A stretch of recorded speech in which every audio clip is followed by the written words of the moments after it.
More questions than answers came out of Washington State in Idaho's season opener. For one, it took up until the first offensive snap for the Cougs to announce their starting quarterback. Redshirt sophomore Jackson Potter got his first collegiate start with WSU, beating out fifth-year quarterback Zevi Eckhouse for the starting gig. Potter threw for 208 yards and 1 touchdown without a pick in his debut. Coach Rogers telling us a big part of the reason Potter won the QB1 title was because he had the most explosive pass plays throughout fall camp. However, the Cougs are still waiting on any sort of intensity on offense. Potter's only touchdown was that 6-yard pass to veteran receiver and captain Josh Meredith.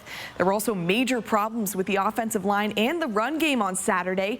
22 rush attempts for just 3 net yards is something Coach Rogers says is unacceptable. I'm well aware that we need to be way better in so many ways. I'm proud of our defense. They got put in a lot of midfield situations. Our offense will get better. I have faith in what we can do collectively as a team, but I know that we need to get significantly better than how we just played. It's sort of back to the drawing board on offense while the Cougs search for some consistency, but even though the Vandals did come out with a loss, still a lot of good for them on Saturday as well. And quarterback Joshua Wood's first start as a Vandal, it actually wasn't his arm that was showing off against Washington State, it was his legs. Wood rushed for 101 yards on 12 carries, which helped add to Idaho's 188 yards on the ground. So it's a pretty stark contrast to WSU. Wood, though, only counted for 33 yards in the air, but an obvious highlight for Coach Thomas Ford was the Vandal defense.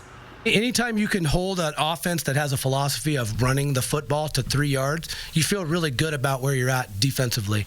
But it goes back to our #1 principle on the field. Like, we want to be a physical team. And I think you saw our physical camp really pay off because they really didn't have anywhere to run. The Cougs get to host at home again this weekend with San Diego State coming to town, and Idaho gets to open home play in the Kibbie Dome against St. Thomas this Saturday. That'll wrap us up for Morning Sports.